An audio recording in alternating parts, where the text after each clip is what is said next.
गरुङ्गो विषयमा नै बोल्ने निर्णयमा पुगेको छु। लौ जा त। नेपाली राजनीतिमा पछिल्लो 2 दशक अनवरत रूपमा चर्चित नेता प्रचण्डको कर्म जिल्ला हो यो। चितवनमा पढी हुर्किएका पुष्पकमल दाहाल प्रचण्ड करिब 20 वर्षदेखि नेपाली राजनीतिको शिखरमा छन्। 2 पटक त यो देशका प्रधानमन्त्री नै भइसकेका छन्, फेरि एक पटक प्रधानमन्त्री बन्ने सुर कसिरहेका छन्। हरेक राजनीतिज्ञको सपना हुन्छ कि ऊ आफूले राजनीति गरेको दलको शीर्षस्थ नेता बनोस् र त्यस दलबाट चुनिएर देशको सरकार प्रमुखसम्मको पदमा पुगोस्। पुष्पकमल दाहाल प्रचण्ड यी दुवै सपना पूरा भएका छन् उनका। त्यति मात्र होइन, प्रचण्डको चर्चा यो देशमा मात्र सीमित थिएन, विश्वभर नै उनको फरक फरक ढङ्गले चर्चा थियो। यसरी राष्ट्रिय अन्तर्राष्ट्रिय ख्याति कमाउने सौभाग्य यो देशका कमै राजनीतिज्ञलाई प्राप्त हुन्छ। एक राजनीतिज्ञले देख्ने सारा सपना प्रचण्डले पूरा गरे भन्दा फरक नपर्ला। पहिलो संविधान सभा निर्वाचनमा त्यत्रो बहुमत, भूमिगत कालमा राष्ट्रिय अन्तर्राष्ट्रिय चर्चा, हजारौं लडाकुहरूको साथ राजनीतिको केन्द्रमा एक छत्र राज, नेपालको मात्र होइन संसारकै कुनै पनि नेताले यति ठूलो सफलता बिरलै हासिल गर्ने गर्दछन्। व्यक्तिगत रूपमा उनका सपना अधुरा रहे जस्तो लाग्दैन। गणतन्त्र, धर्मनिरपेक्षता, संघीयता, समावेशी लोकतन्त्र लगायतका सारा एजेन्डालाई उठान गरी आफ्नै जीवनकालमा कार्यान्वयन भएको हेर्न पाउने भाग्यमानी नेता हुन् प्रचण्ड। बाबुले आफ्नै छोराछोरीलाई जा त पर पसल गएर एक मुठो साग किनेर ल्या भन्दा त नाइ जान्न भनेर ओठे जवाब फर्काउँछन् भने यो देशका हजारौं युवाले मुठी बटारेर उनको एक वचनमा छातीमा तातो गोली खान तयार हुन्थे। यो विश्वास बोकेर हिँडेकाहरूलाई यो देशको भविष्यका अगाडि आफ्नो ज्यानको मूल्य तुच्छ लाग्थ्यो। मर्न को डराउँथ्यो र आफू मरेर यो देशको सुनौलो भविष्यको रेखा कोरिन्छ भने कोही बात छैन भनेर रातो तातो रगत यो धरतीमा सुम्पिएका वीर शहीदहरूको बलिदान केका लागि थियो? जे आज हामीले देख्दैछौँ त्यतिका लागि थियो त?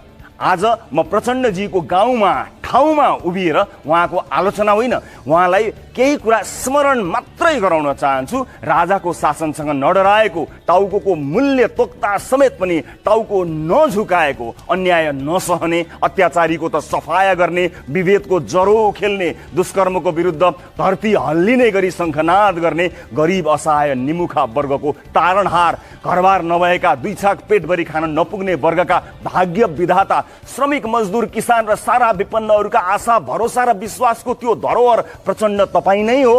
अनि परिबन्धमा पारेर प्रधानमन्त्रीले शीतल निवास पुर्याएको भन्ने निरीह भिजेको, हारेको, थाकेको, गलेको प्रचण्ड पनि तपाईँ नै हो। कुन चाहिँ प्रचण्ड रियल हो अब पनि छुट्टिएन भने समयले इतिहासमा गर्व गर्दैन, दुःख व्यक्त गर्न सक्छ। एउटा गरिब किसानको छोरो दुःख गरेर पढ्यो, शिक्षक भयो, अन्याय अत्याचार सहन नसकेर विद्रोह गर्यो, भूमिगत भयो, ज्यानको बाजी लगायो, फाल्नुपर्ने सबै व्यवस्था फाल्न अहम भूमिका निभायो, सर्वहारालाई मुक्ति दिन्छु भन्यो, सशस्त्र द्वन्द्वमा गयो, मानिसहरू मरे, मारिए, 30 वर्षभन्दा बढी कठोरभन्दा कठोर सङ्घर्ष गरेर ऊ यो देशको सबैभन्दा शक्तिशाली पार्टीको शीर्षस्थ नेता बन्यो, सरकार प्रमुख बन्यो, शक्तिको केन्द्रमै बस्यो। कथा सकियो, तर कथा सकिनु हुन्न थियो, कथा त सुरु हुनु पर्थ्यो। हिजो जो जसले समानताका लागि अग्रपङ्क्तिमा लडे ती मध्ये केही शहीद भए त बचेकाहरू धेरै मरुभूमिमा पसिना बगाउँदैछन्। शीर्ष नेतृत्व सबको बन्दोबस्त भइसकेको छ, तर आम लडाकुको दुःख जहीँको त्यही भयो।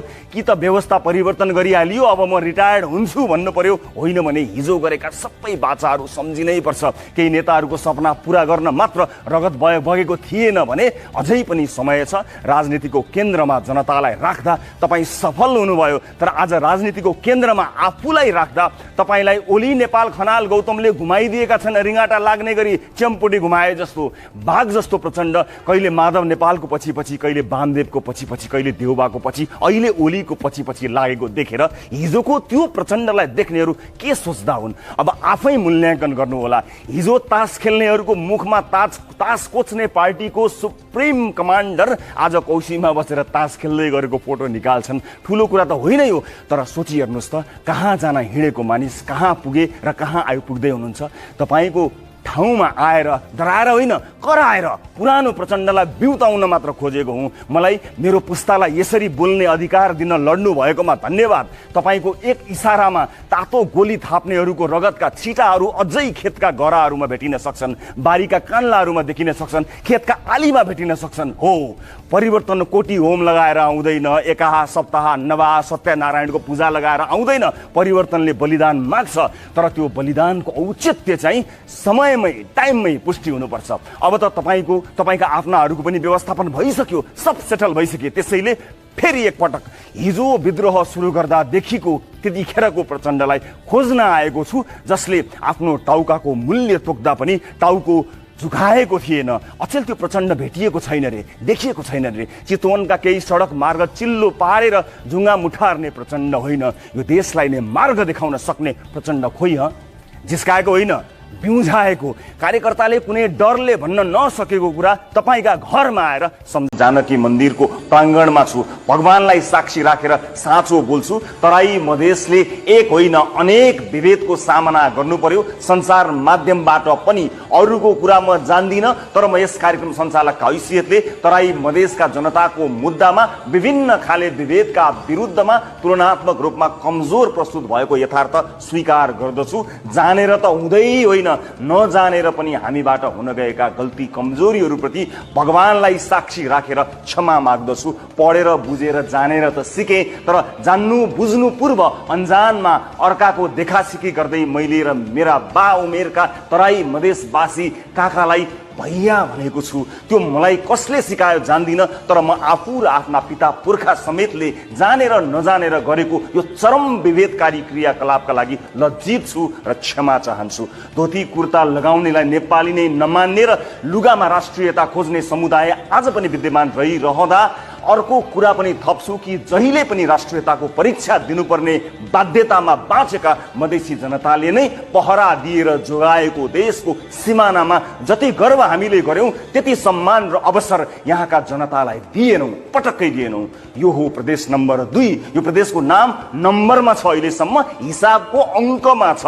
त्यसैले नम्बरहरूबाटै कुरा सुरु गर्छु। तराई मधेसका 8 जिल्लाहरू समेटिएको प्रदेश नम्बर 2 मा प्रति 1000 शिशुको जन्म हुँदा त्यसमध्ये 58 जना भन्दा बढी बालबालिका 5 वर्ष पूरा नगर्दै मर्ने गरेका छन्। राष्ट्रिय स्तरमा भने बाल मृत्युदर 40.8% रहेको तथ्याङ्कले देखाउँछ। मुलुककै सबैभन्दा कम साक्षरता दर भएको प्रदेश 2 नै हो। राष्ट्रिय साक्षरता दर 59.6% रहेकोमा यस प्रदेशको साक्षरता दर भने 41.9% मात्रै रहेको छ। यहाँका 40% बढी घरधुरी अझै विद्युत सेवा उपयोग गर्नबाट वञ्चित छन्। तपाईलाई प्रदेशको नाम के राख्ने भन्ने चिन्ता छ। राष्ट्रिय स्तरमा मानवीय गरिबीको सूचाङ्क 31.1% को तुलनामा प्रदेश नम्बर 2 को अवस्था भने 41.9% रहेको छ। राष्ट्रिय गरिबी बहुआयामिक दर 47.9% छ। त झन् त्यो दयनीय अवस्थामा आइपुगेको छ। प्रदेशको समग्र मानवीय विकास सूचाङ्कको अवस्थालाई हेर्ने हो भने हाल राष्ट्रिय स्तरको जुन 0.490 तुलनामा 7 वटै प्रदेशमा सबैभन्दा कम 0.421 रहेको छ। यी तथ्याङ्कहरू प्रदेश सरकारले आर्थिक वर्ष 75-76 को बजेट तथा नीतिमा उल्लेख गरेका छन्। प्रदेशको समग्र मानवीय विकासको दुरावस्थालाई छर्लङ्ग पार्न यी तथ्याङ्कहरू पर्याप्त छन्। तपाईलाई अझै प्रदेशको नामकै चिन्ता छ। दुर्भाग्य मधेसवादको राजनीति केवल राजनीतिक पहिचानको सेरोफेरोमा मात्र सीमित नपुगेको छ। राजनीतिक अधिकार, पहिचान, प्रतिनिधित्व लगायतको पृष्ठभूमिमा मात्रै मधेसवादलाई मधेसवादी दलहरूले नै बन्धक बनाइराखेका कारण तराई मधेसको मूल विकासीय मुद्दाहरू, यहाँका सर्वसाधारणले भोगिरहेका दैनिक समस्या र चुनौतीहरू दिनानुदिन जटिल बन्दै गइरहेका छन्। मधेस आन्दोलनको जगमा स्थापित संघीयताबाट तराई मधेसमा बसोबास गर्ने मधेसी मुस्लिम थारू लगायतकाहरूलाई ठूलो अपेक्षा थियो। आन्दोलनको अगुवाई गर्ने दल समूह तथा तिनका नेताहरूले आन्दोलन तथा एवं चुनावका बेला गरेको प्रतिबद्धता संघीय व्यवस्था आएपछि हुने फाइदाहरूबारे एक प्रकारले बहुसंख्यक आम मधेसीहरूलाई लट्ठ पार्ने खालका थिए। मधेसवाद, पहिचान, अधिकार, स्वायत्तता, समानुपातिक प्रतिनिधित्व जस्ता शब्दले आम मधेसी समुदायलाई लट्ठ पार्दै आफ्नो राजनीतिक अभिष्ट पूरा गरिरहेका मधेसवादी दल र तिनका नेताहरू आफैले बोलेका ती शब्दहरूलाई बिर्सेर यतिखेर सत्ता लिप्सामा मात्रै लिप्त भएको बहुसंख्यक मधेसवासीहरूको आरोप छ। 2063 मा अन्तरिम संविधानको प्रतिलिपि जलाएर थालिएको मधेस आन्दोलनकै जगमा मुलुकले संघीयता पाएको हो। त्यस यता झण्डै 13 वर्षदेखि विभिन्न समयमा विभिन्न मागका साथ मधेस आन्दोलनको क्रम भने रोकिएको छैन। आधिकारिक आँकडाकै अनुसार 63 देखि हालसम्म झण्डै 117 जना मधेसीले आन्दोलनका क्रममा ज्यान गुमाएको अवस्था छ भने सयौं मधेसी अङ्गभङ्ग भएका छन्। उसो त मधेसको मुद्दामा विक्रम सम्वत 2023-24 सालदेखि नै मधेसी युवाहरूले ज्यान गुमाउँदै आएका छन्। त्यसबेलादेखि नै ज्यान गुमाउँदै आएका रघुनाथ राय, रामजी मिश्र, सत्यदेव मणि त्रिपाठी, खुशीलाल यादव जस्ता नामहरू हालका मधेसवादी दल र तिनका नेताहरूले पनि बिर्सिसकेको हुनुपर्दछ। यतिको बलिदानका बावजुद पनि के पायो त मधेस र मधेसी जनताले? पुरानो समयलाई बिर्सिएर 63 यताकै कुरा गरौँ। कुन मधेसवादी दलका कुन ठूला नेताले मन्त्री पद पाएन? जनतामाझ आएर ठूला ठूला आदर्शको कुरा गर्ने नेताहरूको द्वैत चरित्रका कारण आम मधेसीको बलिदान बिस्तारै उपलब्धिविहीन हुँदै गएको छ। नेपाली राजनीतिमा मधेसी र मधेसवाद भन्ने शब्द कहिले पनि अन्त नहुने शब्द भएका छन्। प्रत्येक आन्दोलन, प्रत्येक कालखण्ड, प्रत्येक राजनीतिक परिवर्तनमा मधेसले यथेष्ट योगदान दियो। मधेससँग विभिन्न कालखण्डमा विभेद भएको तथ्य पनि स्वीकार्नै पर्दछ। यद्यपि सबै दोष अर्कामाथि थोपरेर आम मधेसीलाई दिग्भ्रमित पार्ने काम पनि उपयुक्त होइन। समानुपातिक प्रतिनिधित्व नभए पनि सुरुमा 2007 साल फागुन 7 गते गठन भएको मुलुकको पहिलो मन्त्रीमण्डलदेखि हालसम्म विभिन्न विचारधारा बोकेका मधेसी नेताहरूले व्यक्तिगत अवसर नपाएका होइनन्। 2007 देखि 2047 को परिवर्तन अघिसम्म भद्रकाली मिश्र, भगवती प्रसाद सिंह, सूर्यनाथ दास यादव, अनिरुद्ध प्रसाद सिंह, नागेश्वर झा, छिमानन्द महतो, रामनारायण मिश्र, परशुराम चौधरी, देवानन्द झा, नागेश्वर प्रसाद सिंह, जगदीश झा, गुजेश्वरी प्रसाद सिंह, फत्ते सिंह थारू जस्ता नेताहरूले पटक पटक मन्त्री पद प्राप्त गरे। 2047 को राजनीतिक परिवर्तन पश्चात राजा ज्ञानेन्द्रको शाही कु अघिसम्म डाक्टर रामवरण यादव, विजय कुमार गच्छेदार, जयप्रकाश प्रसाद गुप्ता, सलिम मिया अन्सारी, विमलेन्द्र निधि, गजेन्द्र नारायण सिंह, दुर्योधन चौधरी, रामचन्द्र कुशवाहा, सुरेश चन्द्र दास यादव, ज्योतेन्द्र मोहन चौधरी, महेन्द्र राय यादव, अनिश अन्सारी, शरद सिंह भण्डारी, शर्मेन्द्रनाथ शुक्ल, खोबारी राय यादवहरू पनि मन्त्री, राज्य मन्त्री, सहायक मन्त्री जस्ता पदमा आसीन भए। राजा ज्ञानेन्द्रको शाही सत्तामा पनि बद्री मण्डल, सलिम मिया अन्सारी, रामनारायण सिंह जस्ताले मधेसको प्रतिनिधित्व गरे नै।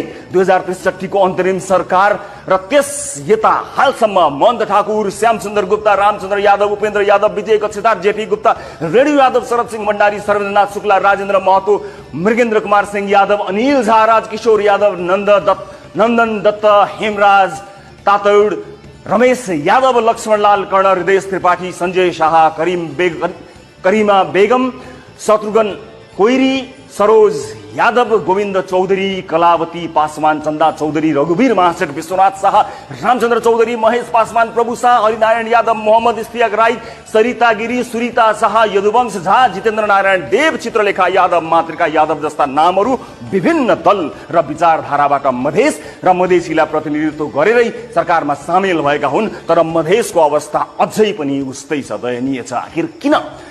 के यसको जिम्मेवारी विभिन्न कालखण्डमा मन्त्री भएका मधेसी अनुहारहरूले लिनुपर्ने होइन? विभिन्न कालखण्डमा राज्यले, समुदायले वा व्यक्तिले गरेका विभेदहरूको त मलम बन्ला, घाउ निको होला, तर पाएको अवसरलाई केवल व्यक्तिगत लाभका लागि मात्र प्रयोग गरेका स्वयं मधेसवादी दलका नेताहरूले नै मधेसमाथि गरेको विभेद, अन्याय र धोकाको हिसाब कहाँ बुझाउने, कसलाई सुनाउने र यी तमाम विषयहरूलाई एकातिर पन्छाएर अझै पनि चिन्ता एउटै छ कि प्रदेशको नाम के राख्ने। वितरण मचाएको छ, जनधनको क्षति भएको छ, पहिरोका कारण घर बगेका छन्, बाटो पुरिएको छ, मानिसहरू हराएका छन्, गरिब बस्तीमा पानी छिरेको छ। तर नीति निर्माताको दिमागमा एउटा कुरा छिरेको छैन कि तयारी नामको केही चिज पनि हुन्छ। वातावरणीय विपत्तिलाई रोक्न सकिँदैन। 4 क्लास पढ्दै गरेको बच्चाले पनि बुझ्छ, तर 70-80 वर्षका बुढा बा नेताहरूले नबुझेको कि बुझ पचाएको हो कुन्नी। हरेक वर्ष असार साउन भदौमा बाढी पहिरो आउँछ, बस्ती बगाउँछ, खेत खरियान बगाउँछ, जन र धनको ठुलो क्षति हुन्छ। कोरोना महामारीसँगको लकडाउनले गाडीहरू कम चलेका कारण यो वर्ष धेरैको ज्यान जोगिएको छ, नत्र दिनदिनै गाडी खसेको अप्रिय घटना सुन्नु पर्थ्यो। विपद व्यवस्थापन भनेको बाढी पहिरो गएपछि चिउरा चाउचाउ पाल बोकेर जानु होइन, वैशाख महिनादेखि नै तयारी हुनु पर्थ्यो। असार साउनमा अहिले मात्र होइन, जहिले पनि पानी पर्छ। त्यसैले जोखिममा परेका बस्ती, मान्छे, वस्तुभाउलाई कसरी जोगाउने भनेर वैशाखको पहिलो हप्तादेखि नै बैठक गर्नु पर्यो। जोखिममा रहेकाहरूको तथ्याङ्क निकाल्नु पर्यो। अत्यन्त जोखिममा भएका परिवारका लागि सुरक्षित ठाउँमा आवश्यकता हेरी 1500 वटा अस्थायी घरहरू बनाउनु पर्यो। वस्तुभाउका लागि अस्थायी गोठ बनाउनु पर्यो। टाइममै बाढीले बगाएको बस्ती हेर्न हेलिकप्टर चढेर जाने काम बन्द गरिदिनुहोस् प्लिज। त्यही हेलिकप्टरको हावाले पनि गरिबको छानो उडाउन सक्छ। प्रत्येक वडाले वैशाखको पहिलो साता नै जोखिमको रिपोर्ट नगरपालिका गाउँपालिकाले अनिवार्य बुझाउनु पर्छ। त्यही रिपोर्टका आधारमा कतिवटा घर उच्च जोखिममा छन्, कतिजना मानिस उच्च जोखिमयुक्त एरियामा बस्छन्, कति चौपाया छन् भन्ने कुरा कागजमा प्रिन्ट गरेर यत्रो बल्ड्याङ्ग्रे अक्षरमा टाँस्नु पर्यो। त्यसपछि जेठको पहिलो साताभित्रै चाहिने जति सामग्री मगाउनु पर्यो। अस्थायी आवास रेडी गर्नु पर्यो। मौसम सम्बन्धी विवरणहरू यो 3 महिना घर घरमा पुर्याइदिनु पर्यो। अधिकतम तापक्रम र न्यूनतम तापक्रम भनेर झारा टार्ने, सूर्योदय यति बजे भनेर भटभट्याउने मात्र जनतालाई सूचना मिल्दैन। त्यतिले मात्र सूर्यास्त यति बजे हुन्छ भन्ने जानकारी उही साँझ परेपछि सोमरस पिउनेका लागि मात्र काम लाग्ने देखियो। यसलाई प्रभावकारी बनाऊ। आज देशभर बदली हुने र मेघगर्जन सहित पानी पर्नेछ भनेर रेडियो टेलिभिजनले दिएको जानकारी मात्रले छानो चुहिने गरिबको घर र ज्यान बच्दैन। लौ है होशियार भनेर मात्र पुग्छ कि सुरक्षाका विकल्पहरू पनि चाहिन्छन्। जति होशियार भए पनि झुप्रोभित्र कुप्रो परेर सुत्नु बाहेक के विकल्प छ र सर्वसाधारणको? घनघोर वर्षा हुने पूर्वानुमान भएपछि त बस्तीहरू खाली गर्न सकियोस्, सुरक्षित ठाउँमा मानिसहरूलाई सार्न सकियोस्, तब न मौसमको पूर्वानुमान आएको फाइदा हुन्छ। नत्र त्यो सूर्योदय र सूर्यास्तको इन्फर्मेसनको के काम? विपद व्यवस्थापन गर्ने जिम्मेवारहरूले देशैभरि मान्छे जोगाउने विशेष पहल गर्नुपर्छ। प्रदेश सरकारहरूले सयौं हजारौं मान्छे जोगाउन विशेष पहल गर्नुपर्छ। उस्तै पनि सिंगै शहर नगर गाउँ नै खाली गर्नुपर्ने अवस्था आउन सक्छ। के हामी बाढीको जोखिम बढ्नुभन्दा पहिला सयौं हजारौं मानिसलाई सुरक्षित तरिकाले सार्न सक्छौं? त्यो 6 वटा हेलिकप्टर लिएर बाढी बगाएको गाउँ हेर्न किन गएको?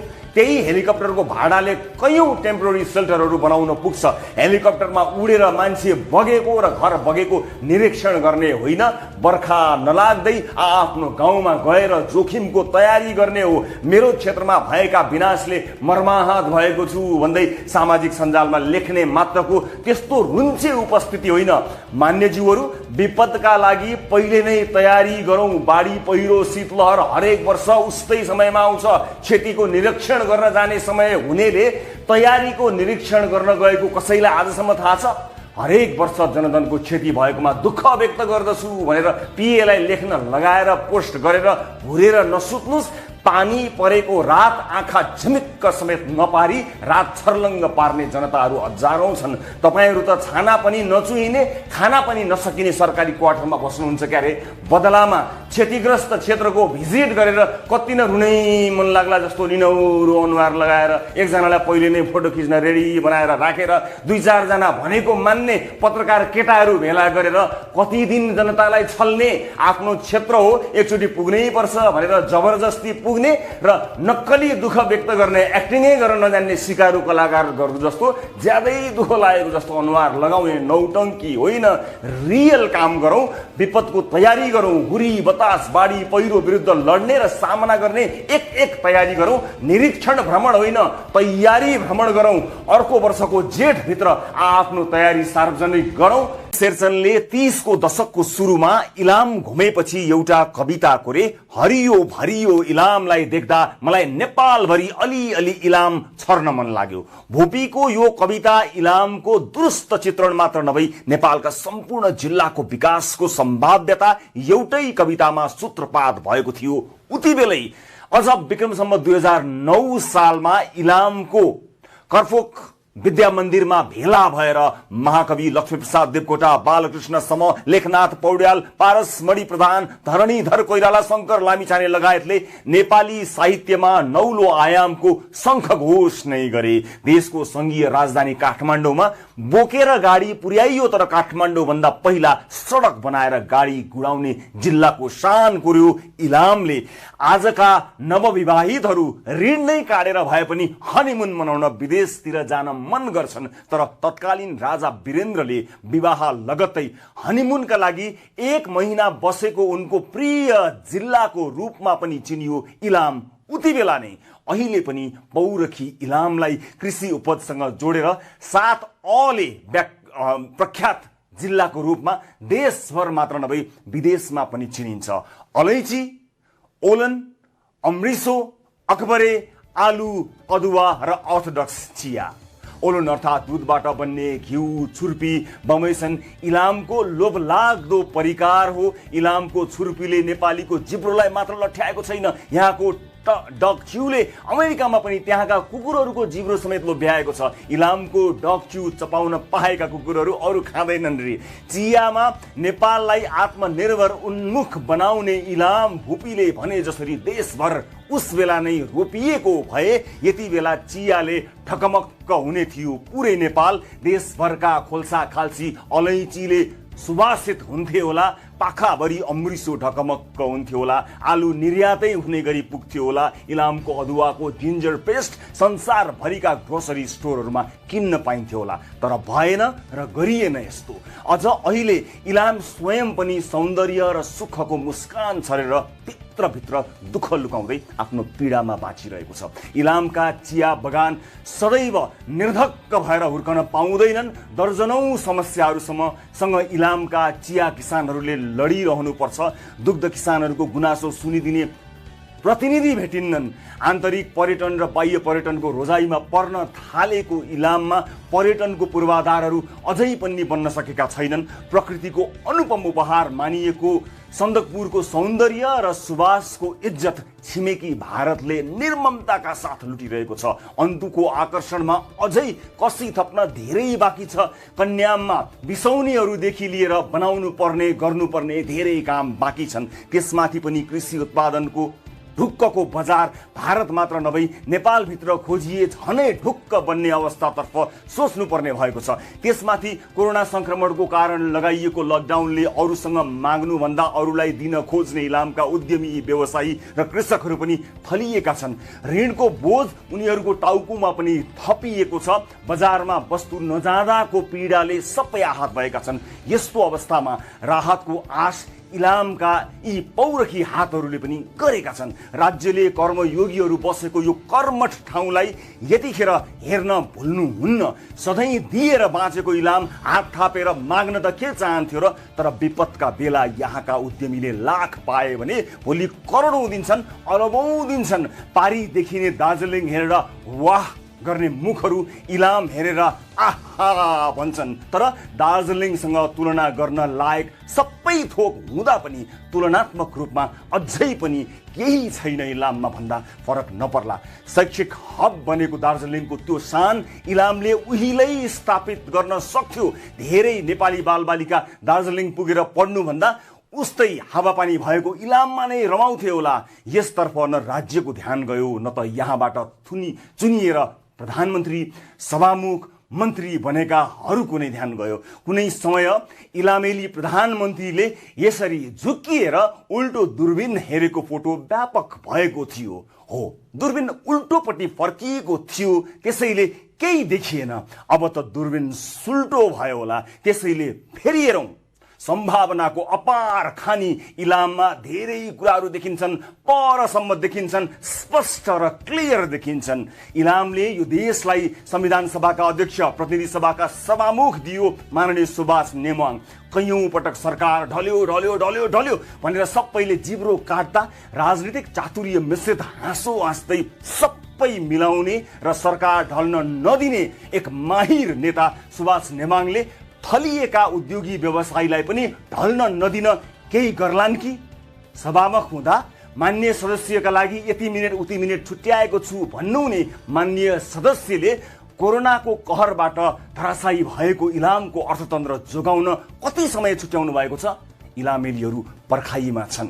इलामवासीको गुनासो जहिल्यै त्यही छ। बनेको एउटा विमानस्थलमा पनि परीक्षण उडान भन्दा पर केही भएन। साहित्य, सङ्गीत, खेलकुद भनेपछि मरिहत्ते गर्ने इलाममा जे जति गतिविधि हुन्छन् त्यो सबै स्थानीयको प्रयासमा नै टिक्दै आइरहेका छन्। नजिकै पर्ने झापाको दमकको चमक अर्कै भइसक्दा पनि इलाम भने उही पुरानै चिनारी र कहावतमा चलिरहेको छ, गयो इलाम खायो सिलाम हिँड्ने बेलामा गुन्टा लिलाम। 7 वटा अले ख्याति कमाएको इलाममा राज्यले अर्को अर्थात् अन्याय नथपोस्, धरतीको स्वर्ग इलामको माटोमा टेकेर त्यही जहाजमा खाडीतिरबाट पनि त्यहाँबाट नल्याएको भए खाडीतिरबाट पनि नेपाली बोक्दै पनि आउन सकिन्थ्यो। तर त्यसो हुन सकेन। त्यही जहाजबाट आउनेको पैसाले त्यहीबाट यात्रुहरूलाई होटलमा क्वारेन्टाइन गराएर होटलको व्यापार गराउन सकिन्थ्यो। कुनै क्याटरिङ व्यवसायीलाई पिपी सहित सुरक्षित खाना खुवाउन लगाएर तिनको व्यापार चलाउन सकिन्थ्यो। कति चित्त दुख्दो कुरा, जहाज पुरै खाली आयो। स्थानीय पसलहरू र मानिसहरूको आवत जावतको कुराकानी गरौँ। अब लकडाउनको मोडल मन्त्री परिषदले नै तयार गर्नुपर्ने हो र? मन्त्री हुने बित्तिकै आइडिया बुद्धि सरर टाउकोमा छिर्ने त होइन होला नि। यो त हरेक वडाले सोच्ने हो नि, नत्र के काम त्यो महँगो सङ्घीयता। टोलमा कुकुर मर्यो भने पनि प्रधानमन्त्रीलाई कल गर्नुपर्ने भयो नि त। अब यस हिसाबले त वडाले संक्रमणको स्थिति हेरेर लकडाउनको मोडल तयार गर्नुपर्छ। कति डिस्टेन्समा पसलहरू कुन दिन खोल्ने, कुन घरका मानिसले कुन दिन कुन समयमा कति दूरी कायम राखी किनमेल वा आवत जावत गर्ने भन्ने प्लान गर्न नसक्ने पनि जनप्रतिनिधि हुन्छ। संघीयताको मतलब एउटा वडा अध्यक्ष नै त्यो वडाको प्रधानमन्त्री जस्तै हो। गाडी किन्न, ठेक्का दिन, सुविधा लिन, भ्रमण गर्न परे प्रधानमन्त्री होइन राजा नै हुन खोज्ने। अनि कोरोना नियन्त्रणको प्लान बनाउन पर्यो भने टाउको कन्याएर मन्त्री परिषदको निर्णय कुरेर टिभी हेरेर बस्ने पनि हुन्छ। र त्यसैले अर्को पटक भोट चाहिन्छ भने काम गर्नुहोस्, जनता बचाउनुहोस् वडा अध्यक्षज्यूहरू, नत्र कस्तालाई भोट हालिएछ भनेर जनताले अझै मिची हात धोलान्। अनि 10 अर्ब खर्च गरिसकेको सरकारलाई के भन्नु छ र? क्वारेन्टाइनहरूबाट नै संक्रमण फैलिएको छ, मान्छे मरिसक्दा पनि रिपोर्ट आउँदैन। यो देशका जनता सरकारलाई आरडिटी बन्द गर, पिसिआर बढाऊ भनिरहेका छन्। सरकार विशेष गरी स्वास्थ्य मन्त्रालयको लाचारीले गर्दा, लापरवाहीले गर्दा आरडिटी पिसिआर जस्ता मेडिकल टर्म्सहरू पनि जनताले बुझ्न थालिसके। त्यस्ता शब्दहरू पनि अब त क्वारेन्टाइनहरूको हालत यति गए गुज्रेको छ कि अब त मानिसहरू सुत्न मात्रै क्वारेन्टाइनमा जान थालेका छन्। त्यो काल कोठरीमा प्राय त्यहाँ प्राण जाला भन्ने डरले प्राय मानिसहरू त्यो डरले पनि त्राइमाम भएका छन्। हिजोदेखि आजसम्म केवल भद्रगोल छ। हिजो बाटोमा मजदुरहरूको बिजोग थियो, तिनलाई गन्तव्यसम्म पुग्न दिने कि नदिने भन्ने निर्णय गर्न सरकारले सकेन। अनि जेठ 17 गतेको मन्त्री परिषद बैठकले 2 दिनभित्र लकडाउन खुकुलो पार्ने लगायतको कार्य योजना एक्सन प्लान पेश गर्न ईश्वर पोखरेलले नेतृत्व गर्नुभएको उच्चस्तरीय समितिलाई निर्देशन दिएको थियो। मन्त्री परिषदको निर्णय, त्यो निर्देशन कता गयो?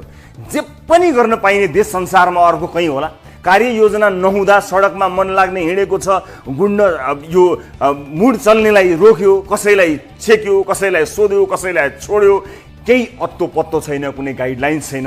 हिजो पनि भद्रगोल थियो र आज पनि भद्रगोल छ। खाली निर्देशन, योजना बनाउने क्षमता नभएकाले निर्देशन बाहेक केही दिएनन्। प्रधानमन्त्रीले ईश्वर पोखरेलजीलाई निर्देशन, ईश्वर पोखरेलजीले भानुभक्त ढकालजीलाई निर्देशन, भानुभक्त ढकालजीले डिजी साहबलाई यसो हेरेर टाकटुक पारेर मिलाएर गर्नु न त है भनेर निर्देशनमाथि निर्देशन हुँदा वडाको सदस्यसम्म निर्देशन पुग्यो। उसले पनि एउटा भनेको मान्ने भाइलाई समात्यो। भाइ खुर्र गएर त्यो पसलबाट ओढ्ने ओछ्याउने साबुन सेनिटाइजर ल्याउ त भन्यो। उसले चिनेको पसलेलाई बिल यसो हेरेर टाकटुक गरेर मिलाएर है दाइ भन्यो। अनि क्वारेन्टाइनको त्यस्तो हालत भयो, त्यस्तो क्वारेन्टाइन बन्यो, जनताको बिजोग भयो। यसो हेरेर टाकटुक पारेर मिलाएर गर्नु है भन्ने यी शब्दहरूबाट मात्र पनि यो देशको अरबौं पैसा समाप्त भइसकेको छ र अझै पनि भन्न छोडिएको छैन। यसो हेरेर टाकटुक पारेर मिलाएर गरौँ। जनजीवन चलायमान गराउन एउटा स्पष्ट कार्य योजना हुन्छ, रोड म्याप हुन्छ। व्यापारी व्यवसायी र स्थानीयका लागि प्रपर गाइडलाइन्स हुन्छ र व्यापार खुल्छ अनि मानिसहरू सुरक्षित आवत जावत गर्छन्। मन्त्री हुँदैमा स्वतः बुद्धि आउँदैन कि जान्नुपर्छ कि जान्ने बोलाएर उसले भनेको मान्नुपर्छ। स्वास्थ्य मन्त्रालयले यस्तो महामारीमा गर्यो चाहिँ के भन्दा कर्मचारी सरुवा, कर्मचारीको सरुवा गरेर सरुवा रोग नियन्त्रण गर्न खोज्ने नेपाल संसारकै सायद पहिलो मुलुक होला। दिनौको बैठकले तपाईको भत्ता पाक्छ तर के रोग भाग्छ? एक्सन प्लानको फाइल ल्याउनु पर्ने मन्त्री सचिव सरुवाको फाइल बोकेर हिँड्न थालेपछि, डिजी सरुवाको फाइल बोकेर हिँड्न थालेपछि, प्रवक्ता सरुवाको फाइल बोकेर हिँड्न थालेपछि संक्रमण नबढिकन छोड्छ। सारा कर्मचारीलाई एकताबद्ध बनाएर आगामी रणनीतिको एक्सन प्लान ल्याउन नसक्ने अनि खाली कर्मचारी सरुवाको प्लान बनाउने हो भने बरु स्वास्थ्य मन्त्रीज्यूकै सरुवा गरौँ। यस्तो बेलामा मन्त्रीको सरुवा गर्न मिल्दैन भने यसो हेरेर टाकटुक पारेर मिलाएर गरौँ, तर जसरी पनि गरौँ। आउनुहोस् सुरु गरौँ जनताको चासो गुनासो र प्रश्न सहितको विषय।